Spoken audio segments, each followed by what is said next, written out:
Hello everyone, मैं विनोद तोमर। तो welcome to J plus foundation, है ना। हम लोग लेके आए हैं एक टॉपिक आज, सर्कल। और इसका जो मेजरली अभी आज जो पार्ट हम लोग कवर करेंगे वो है इसमें टैंजेंट और सिकेंट वाला पार्ट, है ना। ठीक है, रेस्ट क्लास 9th में भी तुम लोगों ने कुछ पढ़ रखा है, तो आई होप तुमको आइडिया है कुछ, है ना, सर्कल का। तो यहाँ से जो टैंजेंट और सिकेंट वाला पार्ट है ये बिल्कुल ही न्यू होता है, इसको डिस्कस करेंगे हम लोग।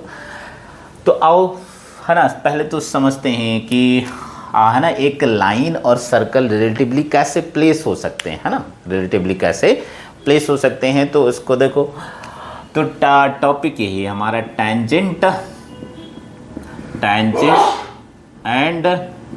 सीकेंट, है ना, टैंजेंट एंड सीकेंट। अच्छा, तो देखो पहले क्या पॉसिबिलिटी हो सकती है। पहली पॉसिबिलिटी तो ये है कि मान लो मैं ये सर्कल लेता हूँ और ये लाइन लेता हूँ, ठीक है, ये लाइन है, ये सर्कल है। तो तुम देख ही पा रहे हो बिल्कुल, है ना, ऑब्वियस दिख रहा है कि जो लाइन है वो सर्कल को इंटरसेक्ट नहीं कर रही है। अच्छा, लाइन सर्कल को इंटरसेक्ट नहीं कर रही है, अगर ज्योमेट्रिकली इस बात को थोड़ा सा समझना चाहो तो वो ऐसे समझ सकते हो कि मान लो इसका सेंटर सी या ओ कह देते हैं ना, वो अच्छा लगता है ना, वो लिखता है जनरली हम लोग सर्कल का सेंटर। इससे मैं परपेंडिकुलर बना देता हूँ इस लाइन पर, ठीक है, ये M हो गया मान लो, और ये पॉइंट A। तो OA जो डिस्टेंस है ये तो R होगा ना, ये तो R होगा। तो जो दिख रहा है, क्या देख पा रहे हो कि जो OM डिस्टेंस है वो R से ज़्यादा है, ठीक है। मतलब ज्योमेट्रिकली ऐसे चेक कर सकते हैं कि अगर ये वाली डिस्टेंस R से ज़्यादा है तो मतलब लाइन सर्कल को इंटरसेक्ट नहीं करेगा, लाइन सर्कल को इंटरसेक्ट नहीं करेगा, है ना। एक तो ये पॉसिबिलिटी है। अच्छा, सेकंड पॉसिबिलिटी क्या है, ज़रा समझने की कोशिश करें कि जैसे मान लो ये सर्कल है, ठीक है, और ये वाली लाइन है। अब की क्या देख पा रहे हैं, ऑब्वियस दिख रहा है कि ये दो अलग अलग पॉइंट पे इसको कट कर रहा है, ठीक है। मतलब जो पॉइंट है दे आर डिस्टिंक्ट, है ना, अलग अलग हैं। तो ऐसा कब होगा, ऐसा अगर ज्योमेट्रिकली समझना चाहो तो ऐसे देखो, यहाँ पर सेंटर मान लो O लिया हम लोगों ने, यहाँ से इस पर परपेंडिकुलर बनाया, थोड़ा आगे बढ़ा देते हैं, ये M लिखा था हमने, इसको P लिख देता हूँ अब की बार, है ना। तो दिख रहा है कि OM डिस्टेंस OP से कम होगा, मतलब जो OM है वो लेस देन R हो जाएगा। तो इस केस में जो लाइन है वो सर्कल को दो डिस्टिंक्ट पॉइंट में कट करेगा। अच्छा, ऐसी लाइन को हम लोग क्या नाम दिया करते हैं, सीकेंट। इसको क्या नाम देते हैं, सीकेंट, है ना। मतलब जो सर्कल को दो अलग अलग पॉइंट पे कट करता है वो सीकेंट होता है। अच्छा, ये वाला पार्ट लेते हो तो तुम जानते हो कि AB कॉर्ड होती है इसकी, मतलब जो कॉर्ड है that is special case of secant, है ना, स्पेशल केस ऑफ सीकेंट। अच्छा, third and last possibility is what, third possibility ये है, इसको थोड़ा ऐसे समझने की कोशिश करो कि मान लो ये सर्कल है, अच्छा ये सीकेंट था, ठीक है, इसे समझना अच्छे से, ये सीकेंट था। अब क्या किया तुमने, B को A की तरफ लाना शुरू किया, है ना। एक बार मैं मान लो यहाँ लेके आता हूँ, B की ये वाली पोजीशन कर दी, तो अब ये लाइन कुछ ऐसे हुई, फिर और पास में लेके आए तो कुछ ऐसे हुई। तो अब क्या तुम फील कर पा रहे हो थोड़ा बहुत कि जैसे जैसे इसके पास लाते जाएंगे कुछ ये लाइन ऐसे हो जाएगा, और जैसे ही मैं B को A से कोइंसाइड कराऊंगा तो ये जो सीकेंट थी that is actually converted to tangent, है ना। मतलब जो टैंजेंट है that is special case of secant, special case of secant. मतलब जब B को A की तरफ ले आएंगे, B को A से कोइंसाइड करा देंगे तो ये जो दोनों पॉइंट्स हैं वो कोइंसाइड कर जाएंगे। तो उसको ऐसे डिफाइन कर सकते हो कि जो टैंजेंट है, ठीक है, वो सर्कल को दो कोइंसिडेंट पॉइंट पे कट करता है ना। अब वो जो कोइंसिडेंट हो गए तुम उसको ऐसे भी समझ सकते हो क्रूडली कि वो एग्जैक्टली एक ही पॉइंट में कट कर रहा है ना। एग्जैक्टली मतलब ये क्रूड लैंग्वेज है, this is not exact. Exact तो वही है कि जो लाइन है वो सर्कल को दो सेम पॉइंट में, मतलब कोइंसिडेंट पॉइंट में कट कर रहा है, तो ही वो क्या होगा, टैंजेंट होगा। आगे जब जाएंगे क्लासेस में तो अलजेब्रा की मदद से इसको समझ भी जाएंगे, है ना। बाय द वे, ठीक है, अभी तो तुम क्रूड ऐसे समझ लो कि जो टैंजेंट है वो लाइन को एग्जैक्टली एक ही पॉइंट में कट करेगा। तो मतलब कुछ ऐसा हो जाएगा, ठीक है। अब थोड़ा अच्छा बना देते हैं कि मान लो ये पॉइंट P है, ठीक है, सर्कल और लाइन यहाँ पर मिल रहे हैं, एक जैसी पॉइंट पे मिल रहे हैं, मतलब यहाँ पर एक्चुअली जो सीकेंट है वो दोनों मर्ज हो गए हैं पॉइंट, तो ये टेंजेंट हो गया, ये क्या हो गया, टेंजेंट हो गया। अच्छा, जो पॉइंट P है this is called point of contact, इसको क्या कहते हैं, पॉइंट ऑफ कांटेक्ट कहते हैं। आई होप सो समझ गए हैं, ठीक है। तो these are the three relative position of circle and line, है ना। एक बार फिर से समझते हैं कि लाइन में नॉट इंटरसेक्ट द सर्कल, तो this is the first situation. Second situation, line में B secant of when it is called as this is secant, it means this is intersecting the circle into two distinct points, and when it is intersecting two coincident points, then the line, secant line will become tangent. In crude language you can say this is intersecting the line circle in one point, ठीक है। इसको use भी करेंगे हम थोड़ा बहुत। आओ, तो कुछ थ्योरम्स हैं जो इस पर बेस्ड हैं और बोर्ड एग्जामिनेशन में ये थ्योरम्स एज इट इज़ पूछी जा सकती हैं और इन पर क्वेश्चन तो पूछेगा ही, है ना। तो पहले तो थ्योरम्स का ही प्रूफ आना चाहिए, क्योंकि बोर्ड एग्जामिनेशन में तो प्रूफ पूछता है ना, ठीक है। If you give any objective type examination, ठीक है, दे डोंट आस्क, है ना, proof of theorem, but board में तो पूछेगा। तो हम तो ठीक है बोर्ड के व्यू में ही अभी ठीक है देख रहे हैं, मतलब ये ऐसा नहीं कि कंपैरेटिव अप्रोच से सही नहीं है, बट प्रूफ तो वैसे भी आना चाहिए ना। किसी भी का मान लो ऑब्जेक्टिव नेचर का क्वेश्चन पूछे या सब्जेक्टिव नेचर का प्रूफ आएगा तो हमारा कॉन्फिडेंस होगा ना कि कैसी चीज़ें अकर हो रही हैं। तो फर्स्ट जो थ्योरम है रिलेटेड टू दिस वो कुछ यूँ है ना। इसको चलो मैं 1 नाम देता हूँ, थ्योरम 1, ठीक है। मतलब मैंने थ्योरम 1 नाम दिया है, तुम थ्योरम 1 मत समझो, ठीक है। तो क्या हुआ, कह रहा कि the tangent at any point, the tangent at any point of a circle and ठीक है, radius through the point and radius through the point are perpendicular. अच्छा, परपेंडिकुलर के लिए ये वाला सिंबल यूज करते हैं, तो मैं बार बार ना लिखना पड़े मुझे, इसलिए मैं सिंबल बता रहा हूँ, ठीक है। फर्दर तुम समझ लेना, जहाँ पर ऐसे लिखें ये वाला सिंबल, ठीक है, परपेंडिकुलर लिखने का ये सिंबल है। तो पहले तो हम इसकी लैंग्वेज को समझते हैं ना कि वो एक्चुअली वो जानना क्या चाहता है हमसे, उसका इंटेंशन क्या है कहने का। तो क्या कह रहा है कि फिर से एक बार पढ़ते हैं, the tangent at any point of circle. तो सर्कल पे तो इनफाइनाइट पॉइंट होंगे। अब कह रहा है तुम उन इनफाइनाइट पॉइंट में से कोई एक पॉइंट उठाओ और उस पर क्या बनाओ, टेंजेंट बना दो। बना दिए, ठीक है। अच्छा, जब टेंजेंट तुम बना दिए तो अब इस जो पॉइंट ऑफ कांटेक्ट आया उसके थ्रू एक रेडियस बना दो। तो जो रेडियस और टेंजेंट्स है वो दोनों एक दूसरे पर परपेंडिकुलर है, ठीक है। This is the statement of theorem. मतलब मैं अगर ज्योमेट्रिकली इसको बनाऊं तो देखो, समझो कि मान लो ये पॉइंट P, ठीक है, इस पॉइंट पे तुमने टेंजेंट बना दिया, ये टेंजेंट लाइन है और इसको नाम दे रहे हैं हम L, इसको नाम दे रहे हैं L। अब पॉइंट P के थ्रू जो रेडियस आएगा, ठीक है, ये OP रेडियस है। OP क्या है, रेडियस है। तो वो क्या कह रहा है कि जो OP रेडियस है और जो टेंजेंट है इनके बीच का जो एंगल है वो कितना है, 90 डिग्री है। ये बात प्रूफ कर दो अभी तो फिलहाल, है ना, यही कह रहा। तो ये याद भी रखना है अपने को, तो मेमोरी है ना, मेमोरी में रहना भी चाहिए कि जो टेंजेंट लाइन है और जो इस पॉइंट ऑफ कांटेक्ट के थ्रू रेडियस है ना, ठीक है। रेडियस तो इनफाइनाइट होंगी, बट वो सबकी बात नहीं कर रहा, वो कह रहा है ये जो पॉइंट ऑफ कांटेक्ट है इसके थ्रू जो रेडियस तुम बनाओगे ये दोनों एक दूसरे पे परपेंडिकुलर होने चाहिए। मतलब ठीक है, इनके बीच एंगल मेजर करोगे तो it should be what, 90 degree, it should be 90 degree. I hope so समझ गए हैं।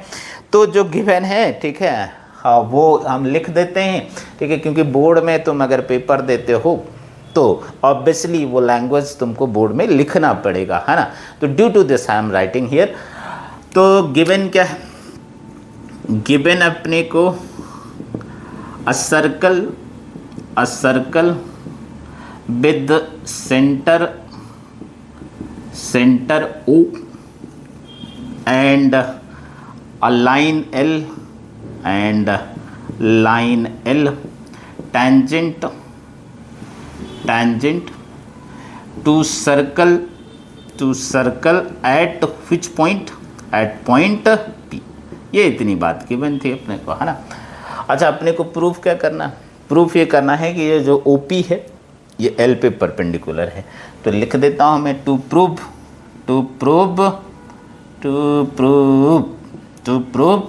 है ना, OP is perpendicular to L। मैंने कहा अब ये वाला सिंबल यूज करेंगे हम लोग, परपेंडिकुलर, ये बता दिया मैंने, ये सिंबल है परपेंडिकुलर का, OP जो है परपेंडिकुलर टू L, ये बात प्रूव करना चाहते हैं। अब थोड़ा सा बैकग्राउंड है इसका क्या है वो समझते हैं, है ना। ठीक है, आई होप सो 9th क्लास में तुमने पढ़ा भी हो, लेकिन स्टिल ठीक है, नहीं भी पढ़ा है तो भी कोई प्रॉब्लम नहीं है, मैं एक्सप्लेन कर रहा हूँ और ये बहुत ही इजी है समझने में। इसमें तो वैसे भी हम अगर मैथ्स नहीं भी पढ़े हों तो भी समझ सकते हैं, है ना।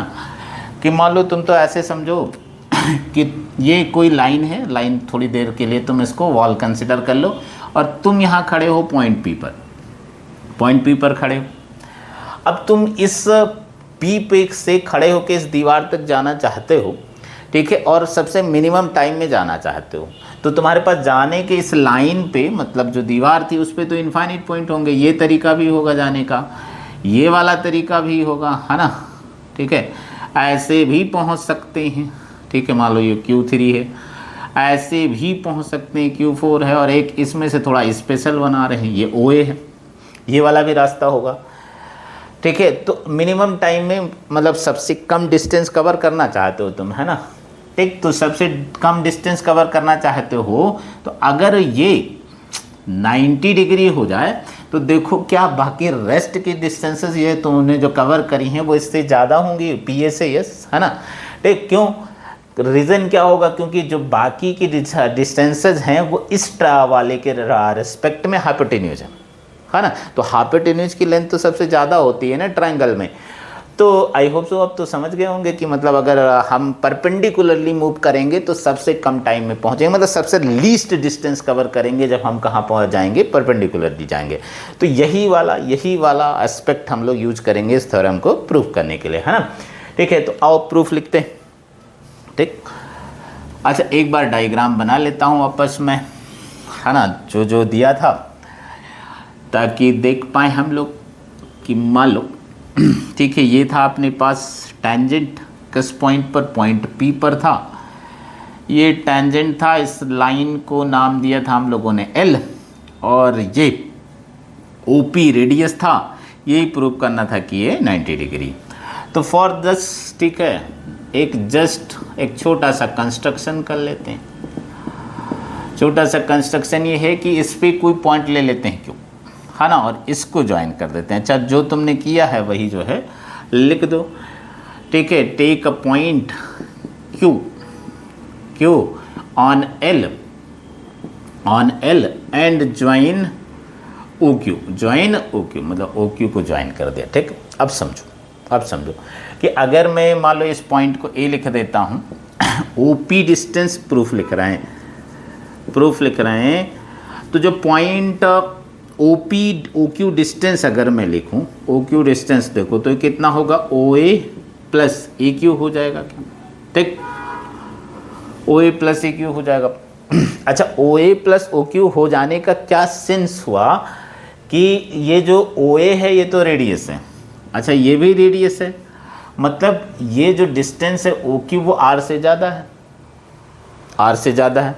अच्छा, तुम सर्कल पर अगर रहना चाहते हो तो तभी रह सकते हो सर्कल की बाउंड्री पर जब तुम सेंटर से जो डिस्टेंस मेजर करी जाए वो रेडियस के इक्वल रहे।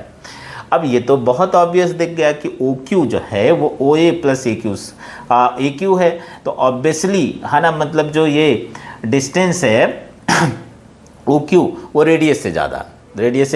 अच्छा, OA भी रेडियस के इक्वल है और OP भी रेडियस के इक्वल है, तो मैं OQ इक्वल्स टू OA को क्या OP से रिप्लेस कर सकता हूँ, यस कर सकता हूँ। तो यहाँ से मैं देख पाया क्या कि OQ जो पॉइंट है सॉरी ओपी जो डिस्टेंस है वो क्यू से हमेशा ही ज़्यादा है। ठीक है, ऐसा हुआ क्यों? ठीक है, ऐसा हुआ क्यों? क्योंकि जो पॉइंट क्यू है वो क्या है, सर्कल के आउटसाइड है, सर्कल के आउटसाइड है। तो अगर मैं इस लाइन पे पी को छोड़ के कोई भी पॉइंट लेता हूँ, ठीक है, कोई भी पॉइंट लेता हूँ, तो वो तो सर्कल के आउटसाइड ही लाई करेगा।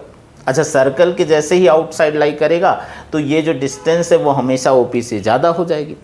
ठीक है, इसका मतलब क्या हुआ कि जो ओपी है वो शॉर्टेस्ट है। ओपी क्या है, शॉर्टेस्ट। और अभी अभी तो सीखा था हमने कि अगर शॉर्टेस्ट डिस्टेंस कवर करना है then we have to go perpendicularly. ठीक है, तो इसका मतलब ये हुआ कि जो है, तो ये लिख दिया, this implies Q lies outside this circle, outside this circle. ठीक है, तो similar on this similar argument क्या लिख सकता हूं मैं कि जितने भी पॉइंट इस लाइन पे और होंगे, ठीक है, जो सर्कल से बाहर है, उन सब के लिए वो बात होल्ड करेगा। तो फॉर ऑल अदर पॉइंट्स,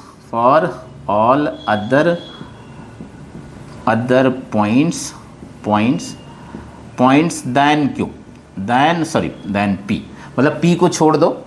ठीक है, which lies outside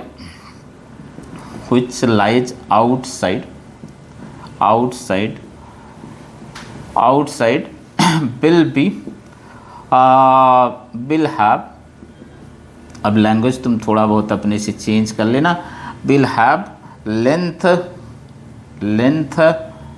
greater than OP।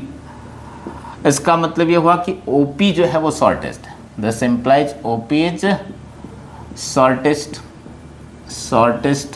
अच्छा, इसका मतलब ये हो गया कि OP जो है वो क्या है, L पे परपेंडिकुलर है। OP क्या है, L पे परपेंडिकुलर। तो प्रूफ हो गई, यही बात तो प्रूफ करना था अपने को। एक बार फिर से समझ लेते हैं कि अगर कोई भी पॉइंट इस लाइन पे लेते हैं हम लोग, और देख ही पा रहे हैं, बहुत ऑब्वियस दिख रहा है इस डायग्राम से कि OQ जो है OA प्लस AQ होगा, और OA रेडियस के इक्वल है, OP भी रेडियस के इक्वल है, तो you can replace OA by OP। ठीक है, अच्छा, तो OQ OP से ज़्यादा आ गया, इसका मतलब पॉइंट Q आउटसाइड है। तो जितने भी और पॉइंट होंगे इस लाइन पर, ठीक है, क्योंकि ये टेंजेंट है, तो टेंजेंट तो अभी कहा था ना हमने कि टेंजेंट जो है वो सर्कल को एक ही पॉइंट पे मिल सकता है, तो एक पॉइंट से ज़्यादा पे मिल ही नहीं सकता है। इसका मतलब ये पॉइंट P ही है जो सर्कल पे हो सकता है, बाकी जितने भी पॉइंट होंगे वो तो सब सर्कल के बाहर ही होंगे। तो जितने भी सब जब बाहर ही होंगे तो इसका मतलब वो सारी डिस्टेंसेस क्या आएंगी, तुम्हारी इस OP से ज़्यादा ही आएंगी। अच्छा, इसका मीनिंग ही ये हो गया कि OP ही सबसे क्या है, शॉर्टेस्ट है। अच्छा, OP ही शॉर्टेस्ट है, इसका मतलब ये हुआ कि ये इस पे क्या है, परपेंडिकुलर है। आई होप सो समझ गए हैं। ठीक है, यू कैन डू, ठीक है, बाय योर ओन। ठीक है, तो नेक्स्ट इसी का कन्वर्स है। तो कन्वर्स क्या है, कन्वर्स ऑफ दिस थ्योरम है ना, कन्वर्स ऑफ थ्योरम 1 लिखा था हमने, तो मैं थ्योरम 1 का कन्वर्स लिख रहा हूँ। थ्योरम 1 है ना, कन्वर्स ऑफ थ्योरम 1 है ना, मतलब मैंने थ्योरम 1 नाम दिया था। तो ठीक है, तुम नाम जो भी हो, नाम से तो ज़्यादा तुम्हारा लेना देना नहीं होना चाहिए, मीनिंग समझ में आना चाहिए। ठीक है, अच्छा, क्या है कि a line drawn through the end of radius, a line drawn through the end of radius,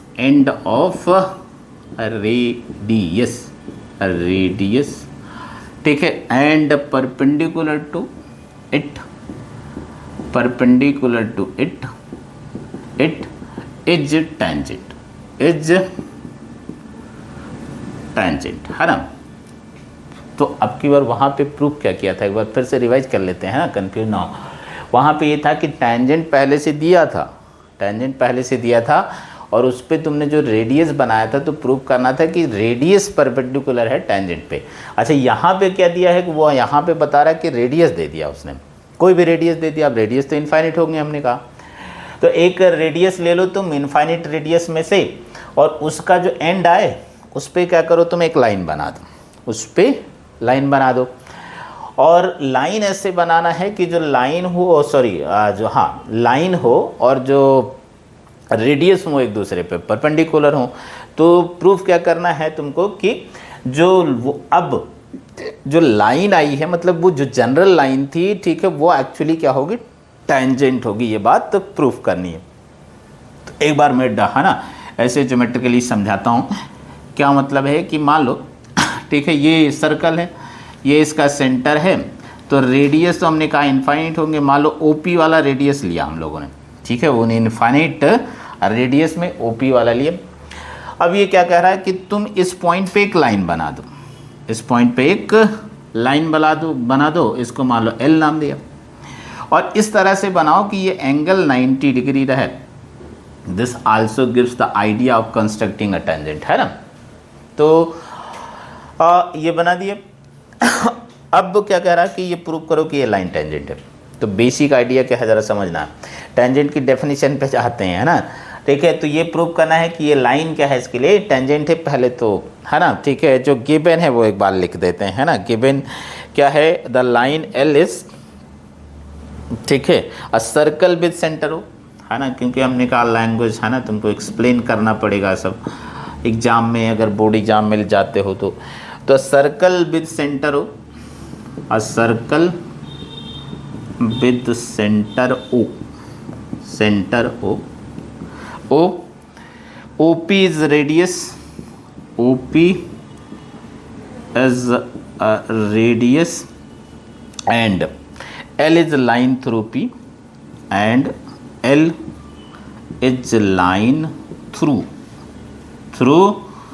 P such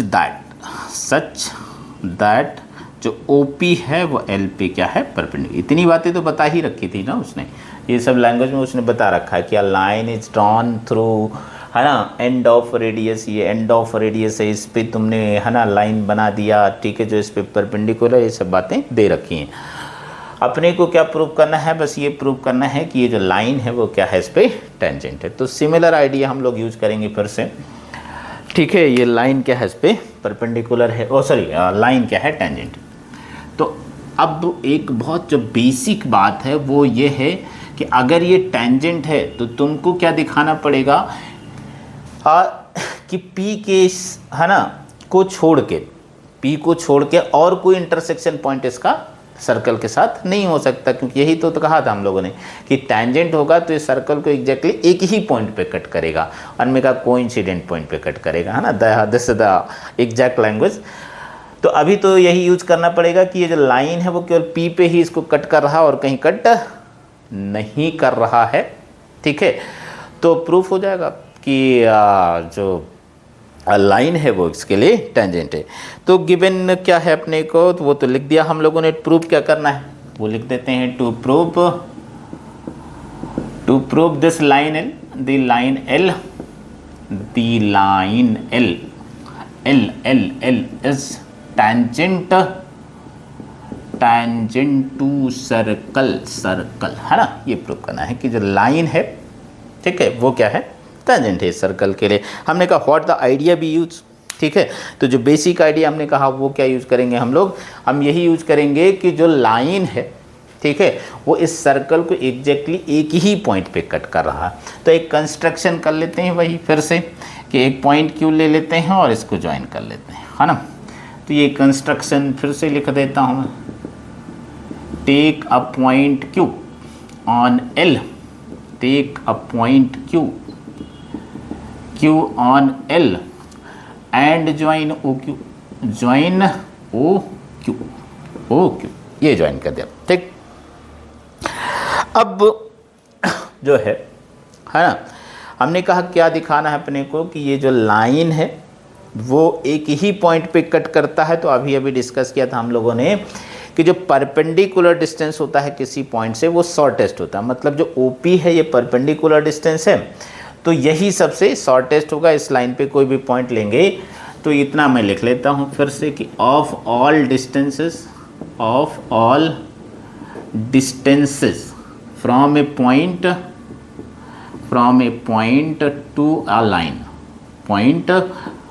to a line, line perpendicular distance is shortest, I hope so समझ गए।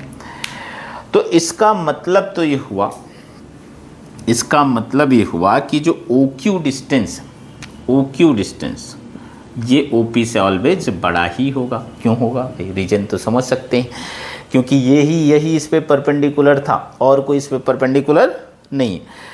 तो इसका मतलब ये हुआ कि पॉइंट Q आउटसाइड है। Point Q क्या है? Outside. This implies Q lies outside, Q lies outside the circle, outside the circle. तो सिमिलर आर्गुमेंट से तुम ये कह सकते हो कि अब इस लाइन पे कोई भी पॉइंट लोगे तो वो परपेंडिकुलर तो नहीं हो सकता है, ठीक है, क्योंकि परपेंडिकुलर एक पॉइंट से एक ही बना सकते हैं, मतलब यूनिक ही बना सकते हैं। ऐसा नहीं होगा कई सारे इस पॉइंट से कई सारे परपेंडिकुलर बना सकते हो। इस पे जो परपेंडिकुलर है वो एक पॉइंट से एक लाइन पे एक ही बना सकते हैं। तो मतलब OP पहले से दिया था कि परपेंडिकुलर है, तो OP ही परपेंडिकुलर हो सकता है और कोई परपेंडिकुलर बना ही नहीं सकते। अच्छा, ऐसा कर ही नहीं सकते, इसका मतलब ये हुआ कि बाकी जो भी डिस्टेंसेज हैं वो इससे ज़्यादा ही होंगी, वो इससे ज़्यादा ही होंगी।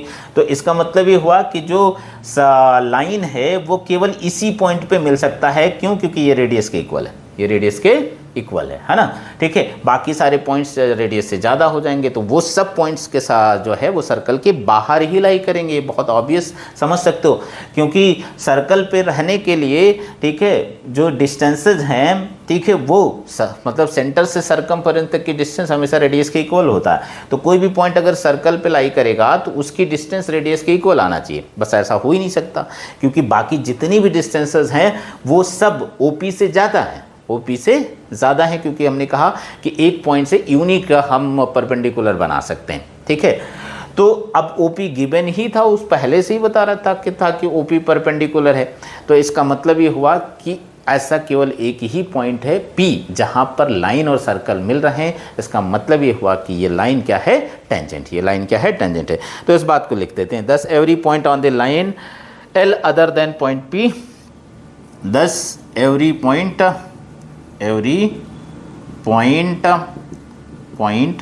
on line L other than point P lies outside the circle,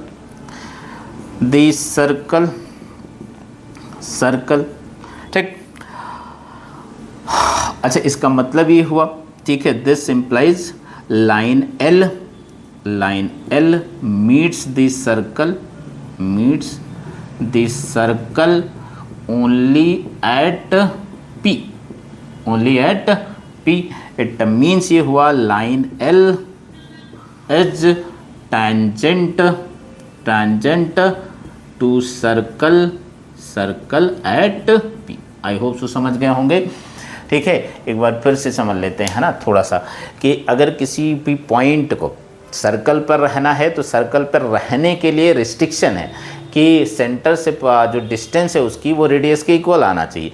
तो ये जितनी भी डिस्टेंसेज आ रही हैं जो तुम पॉइंट L पर ले रहे हो कोई भी, वो सब क्या होंगे? हाइपोटेन्यूज होंगे। तो हाइपोटेन्यूज की लेंथ हमेशा OP से ज़्यादा ही होगा, मतलब रेडियस से ज़्यादा ही हो जाएगा, ठीक है। तो जब रेडियस से ज़्यादा हो जाएगा मतलब वो सर्कल पर रह ही नहीं सकता, सर्कल पर हो ही नहीं सकता। तो जितने भी पॉइंट अब P के सिवाय इस पे होंगे वो सब सर्कल के बाहर होंगे। अच्छा, सर्कल के बाहर होंगे मतलब सर्कल केवल P पे ही मिल रहा है और कहीं मिल ही नहीं पा रहा उसको। अच्छा, यही बात तो प्रूव करनी थी अपने को, है ना, कि जो लाइन है वो इस सर्कल को एग्जैक्टली एक ही पॉइंट पे मिल रहा है। तो जिस पॉइंट पे मिल रहा है उस पॉइंट पे ये टेंजेंट है, उस पॉइंट पे ये टेंजेंट है। आई होप सो समझ गए हैं। इट इज़ मोर एक्सप्लेनेशन, ठीक है, व्हाट वाज रिक्वायर्ड, है ना। तो आगे थोड़ा सा और आगे जाते हैं। अब एक छोटा सा क्वेश्चन करते हैं, है ना, इसी पर बेस्ड है।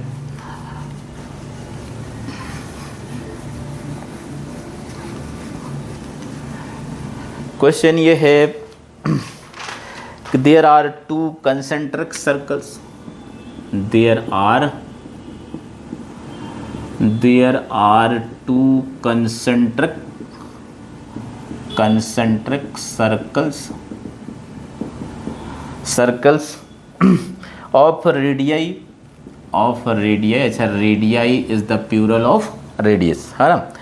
radii 3 centimetre and 5 centimetre, 3 centimetre and 5 centimetre respectively. अच्छा, रिस्पेक्टिवली का मतलब होता है कि पहले वाले सर्कल का रेडियस 3 है, दूसरे वाले सर्कल का रेडियस, मतलब ऑर्डर चेंज नहीं कर सकते हो, रिस्पेक्टिव है, ठीक है, order you can not change. अब find the length of, find the length of chord of outer circle which touches the inner circle which touches the inner circle है ना, मतलब इनर सर्कल को टच करता है, आउटर सर्कल के लिए cord है। तो अगर डायग्राम बनाया, अच्छा कंसेंट्रिक सर्कल, आई होप सो आप जानते होंगे, ठीक है, कि जिनके सेंटर सेम होते हैं, रेडियस डिफरेंट होती हैं, वो कंसेंट्रिक सर्कल होते हैं।